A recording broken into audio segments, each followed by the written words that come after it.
Hello, everyone. My name is Owen O'Driscoll, and I'm the Director for Critical Infrastructure Protection at DSA. This presentation is going to cover a recent digital transformation project that we completed at Virginia Tech. Marianne Hobbizieko, listed here, was supposed to join for the event, but she's no longer able to make it, so I'll be presenting the use case and story alone. Before I get into the details, I did want to share a little bit about DSA. Very briefly, we have a 60-year history, and we primarily support the federal government, mostly working with the Department of Defense. Our main service offerings are in the smart buildings and control system cybersecurity spaces. And in the last 5 to 10 years, we're increasingly working with other non-government, at least non-federal government, multi-building campuses. And, obviously universities fit into that bracket. So I'm going to start with a little bit of background into Virginia Tech and the campus. So the first thing is it was established in 1872, originally operated as Virginia A&M, and it's been Virginia Polytechnic Institute, or Virginia Tech, since 1944. The school is located in Southwest Virginia in Blacksburg. It's about 150 miles southwest of Richmond, and it's primarily known as an engineering school.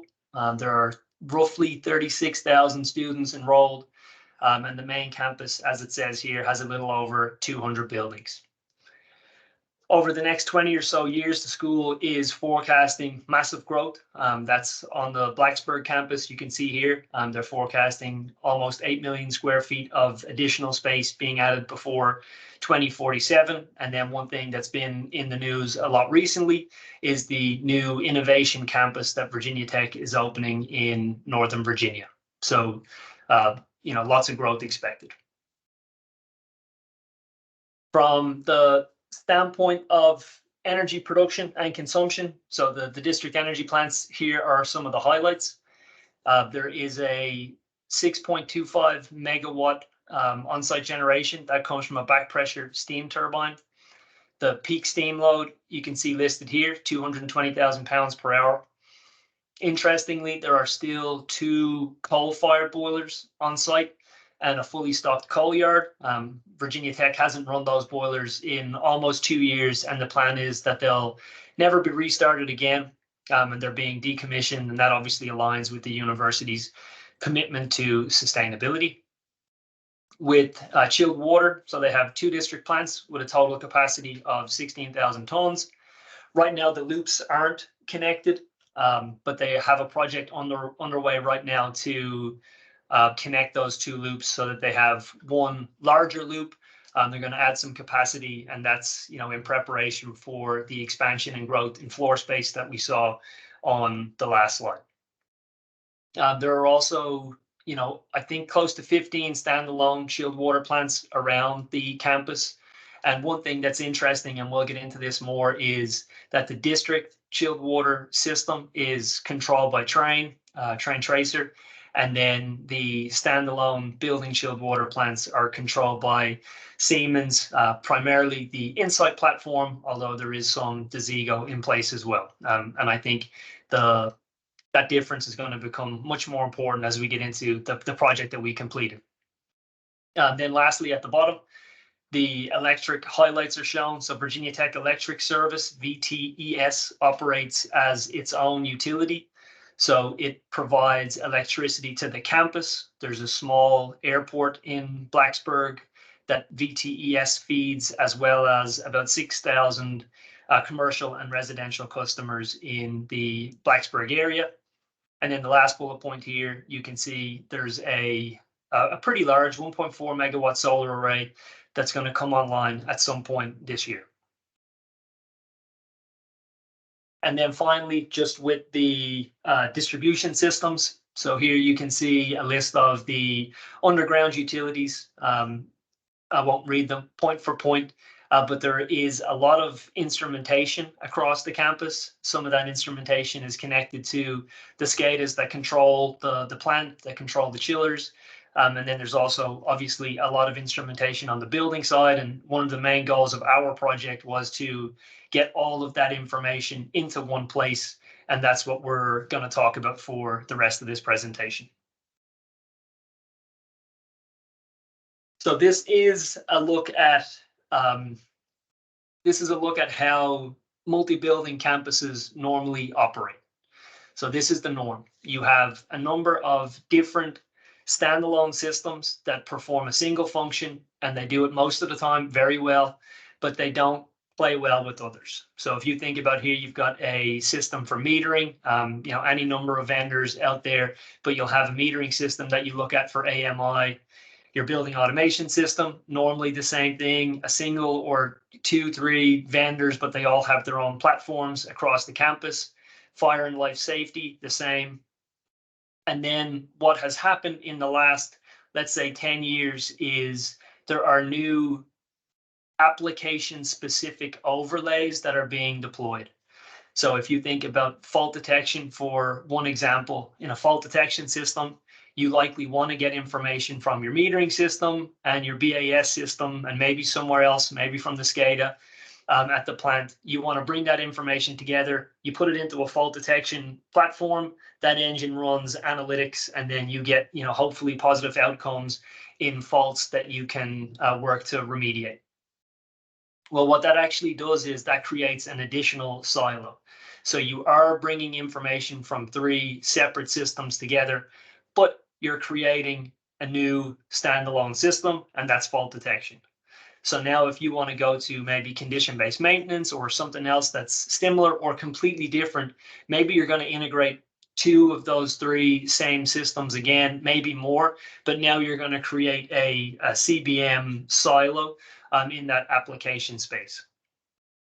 That is not a good idea, but that is what's been happening over the last 5 to 10 years. And the concept that is industry leading right now is this idea of the independent data layer. So with an independent data layer, there is a new data tier created between the source data systems, so your actual control systems, and then the applications that people are looking to derive value from. So within the independent data layer, you as a customer, and this is what Virginia Tech has done, they take all of the data and then they model it into a single location. And the use of the word location is deliberate there. It is a tier. It doesn't have to be a single platform. It can be multiple platforms. And what happens in the IDL is that data is given structure. So there are 2 different pieces. There's a semantic data model. So that's when you basically give the associations between different components, assets, and systems. So what chilled water plant feeds what buildings, what air handling units, and then what VAVs are connected to that air handling unit. That all feeds into a semantic data model. And then there's also a dynamic data model, and that's when you figure out the frequency you want to see that data at, maybe the protocol that you want to receive that data in. All of that gets aggregated into your IDL. And then from there, you can programmatically expose that information, that data, to any number of different platforms that are out there. So what you're doing is you're bringing that data, you're aggregating it, centralizing it, and it's yours under your control. The naming convention is established by you. All those models I talked about are established by you. And then from there, you can move it via API into any of the typically cloud-hosted platforms that are available. So it's a slightly different way, or a very different way of doing what's been done before with those standalone application-specific platforms. So that's a little bit of conceptual background, I'll call it, for what we're doing. And now we're going to talk about the specific Virginia Tech case study. And this is what it looks like. So this is an overview of how this was achieved at Virginia Tech. So the first thing is the very center, those 3 spheres, circles, they are the IDL. The IDL in this case is a single platform, although it doesn't have to be. And in this case, it's the Aviva Pi system, previously or initially developed by OSIsoft. So on the left-hand side, starting on the bottom left, you can see the 3 major sources of OT data. So we've got the Trane building automation system, the Siemens building automation system, and there's kind of two systems there, Insight and the Zego. They're both connected to the IDL using a BACnet interface. And then there is a metering system. So there's some Redline panels in the field. They're connected directly via Modbus to the IDL. And then on the right-hand side, there's an internet connection for some data, mostly weather from the National Weather Service. And then the bottom right-hand side is the two major SCADA platforms. So Wonderware is the SCADA for the Virginia Tech Electric Service, and then Ignition is the SCADA for the power plant itself. Both of those red dashed squares you can see, they have always operated as isolated networks, and then you'll see that diode icon in both of those cases connecting to the IDL. That is a physical data diode that's been installed, manufactured by OWL from Connecticut, and that is a very secure way to connect those networks and allow, obviously, one-way data flow. So from there, the model, so that's semantic, that dynamic data model that I talked about on the last slide, they're built into or onto that data, so it has structure. And then from there, there are a number of applications, and that's what we'll start to talk about now, that are available to Virginia Tech. So that's at a very high level how the IDL has been deployed at Virginia Tech.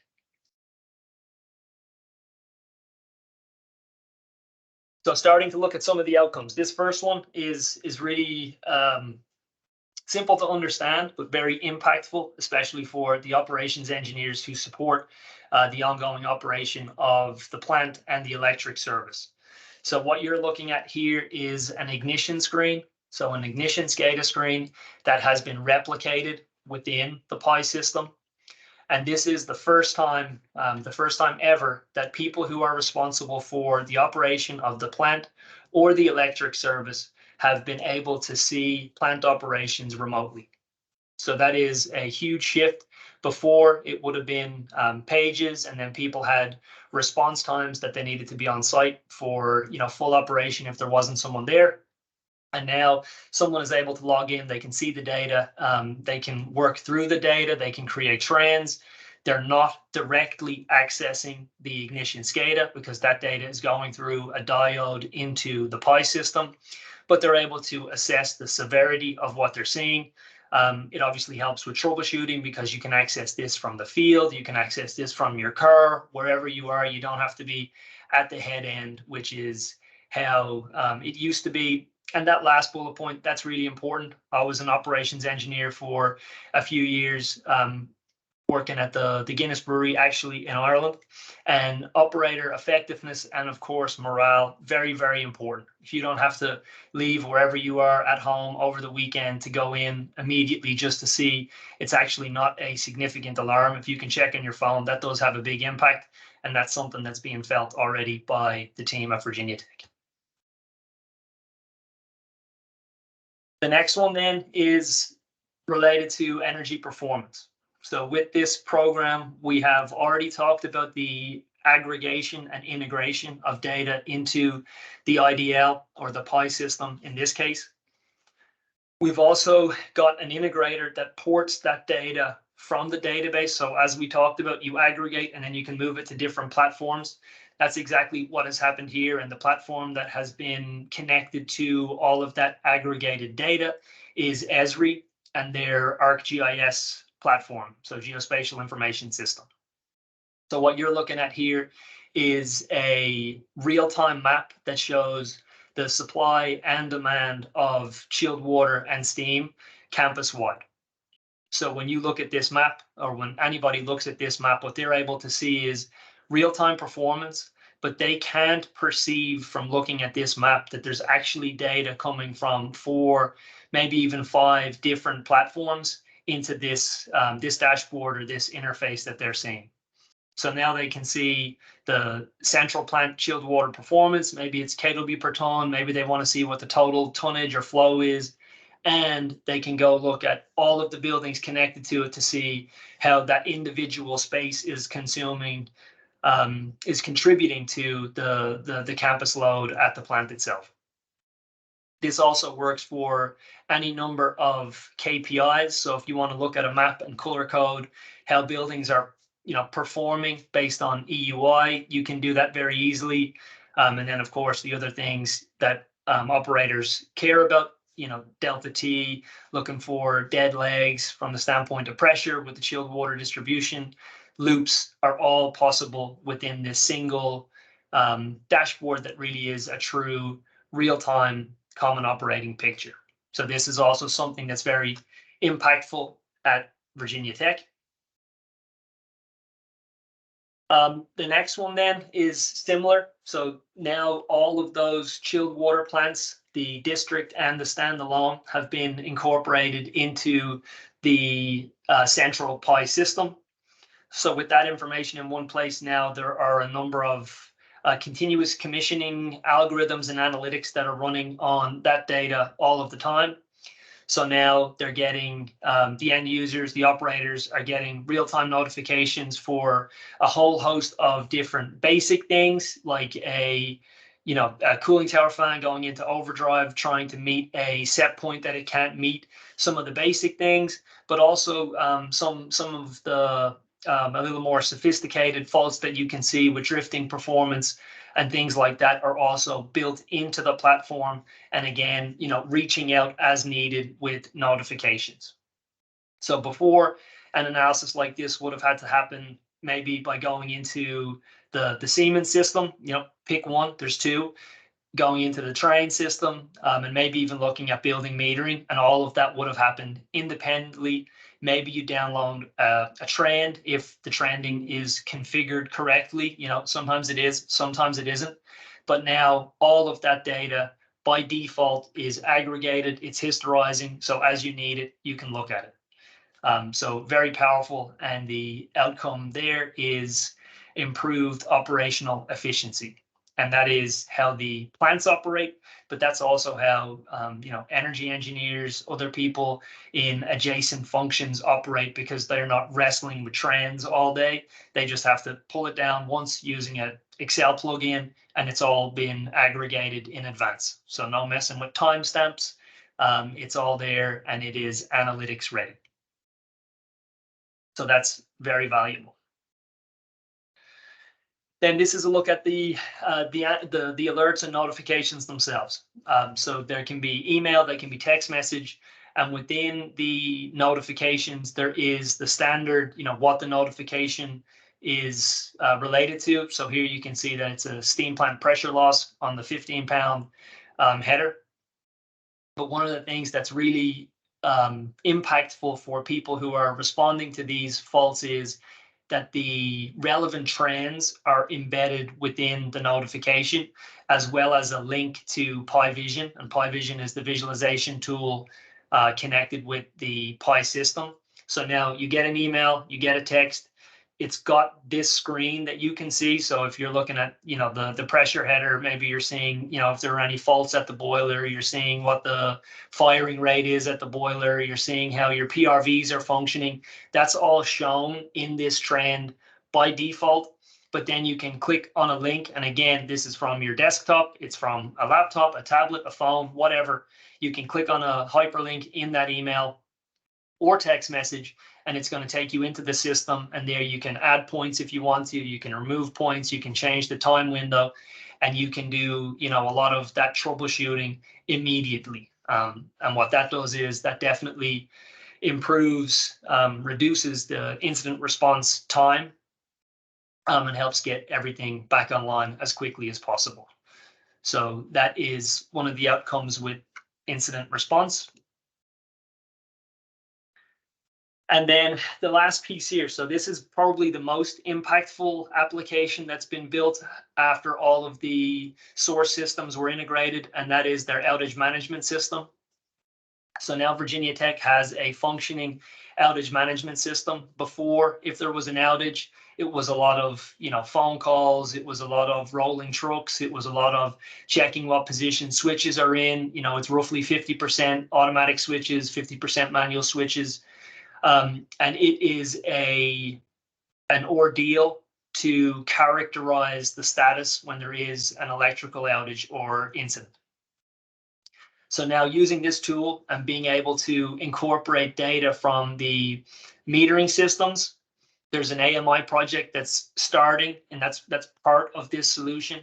Being able to integrate data from the SCADA, so the Wonderware system, where all of the smart switches, the substations, and switching station data is it's already hosted. Being able to bring that all together, you're able to create, and we have created, an outage management system.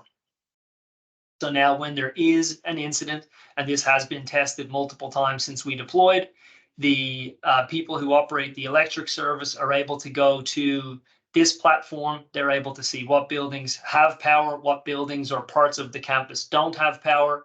That is very important and informs how they communicate to the campus and, of course, other off-campus users, the status of power, the estimated remediation time.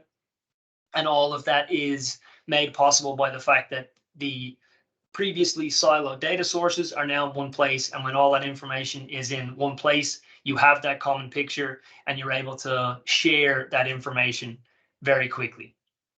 So for the most part, this outage management system is at the switching station level, and we're working to get it all the way to building by building. And a couple of different ways that we're trying to do that is through an AMI integration, and I mentioned that it's underway. And then the last piece is through their fire alarm system. So both of those are initiatives that we're working towards to make this complete with the granularity that Virginia Tech is looking for, and that, of course, is at the building level. So in summary, the creation of this centralized and secure data infrastructure enables campus resilience and efficiency improvements. And hopefully that's become clear in the examples I've given.